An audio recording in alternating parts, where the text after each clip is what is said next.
Remember, I did a video a long time ago in which I was having a conversation about how they want to be able to implement certain things to children in order to get them numb to the idea about a lot of the programs they put in place. More specifically, in a city like New York, they wanted to implement the whole entire thing of vegan Fridays or having vegan foods during certain days of the week to lure children into eating more of those type of foods so that they can be numb to a lot of the foods out there that are vegan. But with it being vegan, it doesn't necessarily means it's good for that child's consumption. And why do I bring this up in conversation as parents and as inspiring parents to see exactly what's going on in your world? Their focus is on Generation Z and Generation A at this point. And to make this more of a conversation, not only is it about introducing vegan products to your child, it's also given into the fact that because of these meat shortages out here, and moreover, a lot of these different things that they want to implement and experiment with, they use children as a way to push this through. So the thing about it is, not only is it going to be normal for your child to be in a setting where they're going to be eating lab factory meat, and meat that's not from an animal itself, they're also going to be looking for alternatives in order for them to be the new food for children. And after it comes with children, it sets the marker for the rest of the society because children become numb to it, and therefore the children grow up into the program and recognize that's the program that they want for their children. So it becomes one of those sort of things that they're numb to the idea of about it in order to spread it to the next generation and so on and so forth. But today's video is going to be about how one of the strategies that they put in place, such as eating insects, is one of the sort of things that they're now trying to introduce to children and saying that it's yummy and delicious to eat. And I know in certain cultures that eating bugs is nothing new to people that live in certain countries. But check this out. Insect chips could be just a cricket for the planet's future. Shout outs to John Wolfe. Snacks containing bugs have been introduced to 1,000 school canteens across the nation by a NSW company that said its products could help save the planet from global warming. Well, that's just one of the telltale signs that they could be using for, I would say, programming and trying to say that it's about global warming. That could just be a whole entire alibi, in my opinion. Kids around Australia are now munching on chips dusted with an eco-friendly cricket protein made by Circle Harvest. One 50-gram pack contains more protein than an egg, as well as 14% of the recommended daily intake of iron, said Circle Harvest founder Sky Blackburn, who is also an entomologist and food scientist. And this is one of the sort of things that they have on here called the Rocky Road Treat. I believe it's just chocolate. But you can see right here how they have the mealworms in there with her smiling in the photo.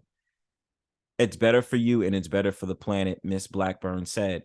Protein from insects generate about 1/100th of the greenhouse gases from traditional livestock farming, changing Australians' eating habits, including by replacing red meat with bugs as a source of protein, is recommended in research underpinning the climate action plan of leading independent MP Zali Stagel. And of course, this article is straight out of Australia, but nonetheless, the one that impacts in one side of the world impacts the whole world eventually. 5-year-old Adelaide Lassett doesn't know too much about that, but she knows what she likes. They're yum, Adelaide said as she devoured a packet of salt bush and rosemary flavored cricket corn chips at Widemere Public School in Sydney this week. Circle Harvest only began selling its chips in canteens in 2022. So far, more than 500,000 packs have been purchased across NSW, Queensland, SA, and WA. By the end of the term, one next year, the company expects to be in 6,000 schools, including in Victoria.